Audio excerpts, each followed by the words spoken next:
So this is just a short story about delay and phase, and whether we can hear 10 microseconds or not, and what sort of things change that. So just imagine you have your left and right channels dialed in like a maniac, like me. But like me, I've got wiggly phase, so I'm always trying to just get the zero group delay for a side, and then the zero group delay for the other side, and then I sit in the car and I move one side of the channel, the left or the right, and I just add and subtract microseconds until everything sounds right in the middle, and I'm happy, and it's nice and deep. But I also have it here on this knob to demonstrate this is what I do in the car. So I run Ableton in my car, and I have a MIDI controller, and I can do that. Now, when I've got a nice tune and I've set this center to center, I always put it on this middle dot, and it's usually, I can just, how I'm feeling, it's like this or there, and that can account for like a centimeter or 2.5 centimeters this way. That says 37 centimeters. Go back to the middle. That says 34. So that's like 3. And that's like 32. So we have pretty big swing there. 3 centimeters that way and that way. And as far as time goes, we started at 1 is my baseline, milliseconds. And to go 20 microseconds is 0.02 of a millisecond.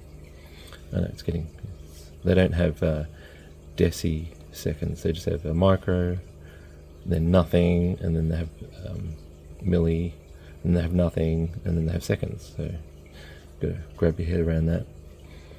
So basically 100 microseconds is 0.1 of a millisecond, and 10 microseconds is 0.01 of a millisecond.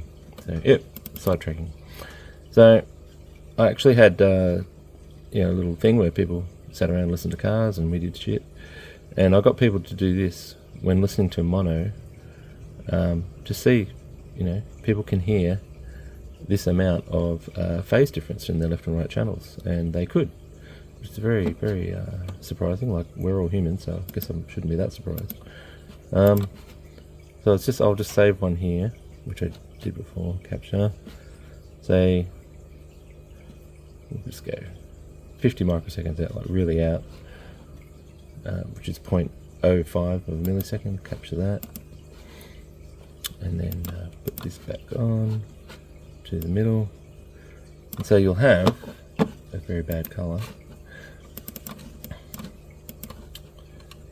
Not yellow. Let's go blue. You'll have this is minus 120, almost 180 degrees out of phase at 9K. People can hear that. I can hear that. 8K, almost out of phase. Half out of phase at 5K. So it would start. You're shifting the image in front of you. 2K, it's only like 30 degrees out of phase. So 60 degrees out of phase at around 3K.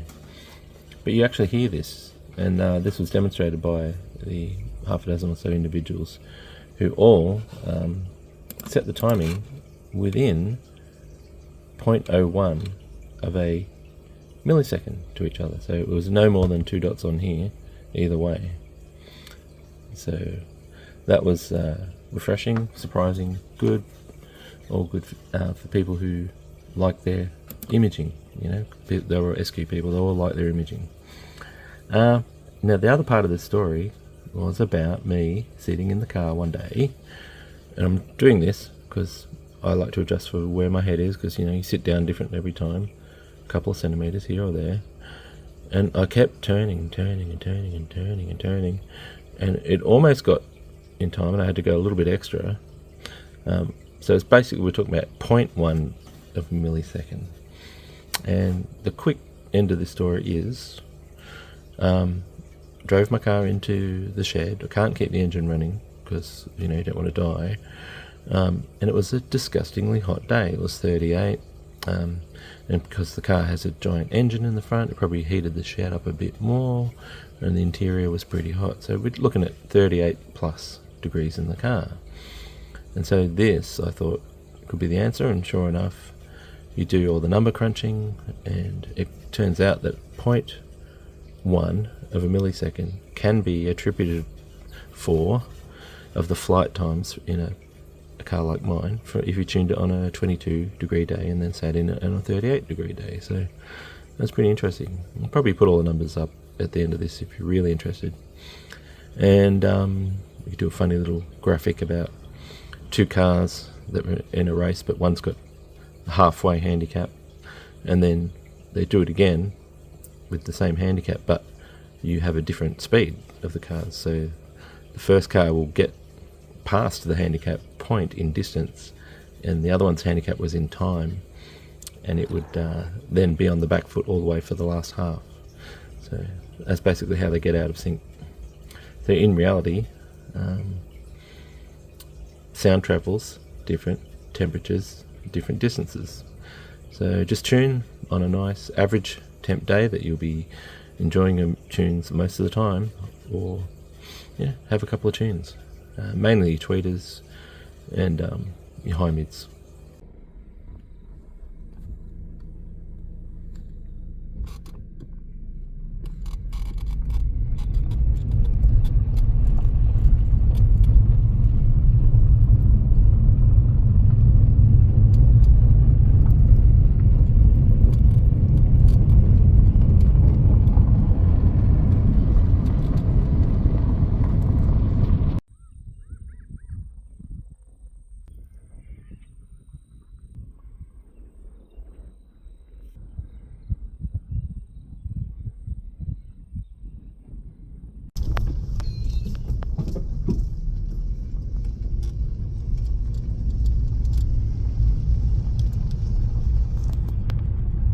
Alright, cheers and out.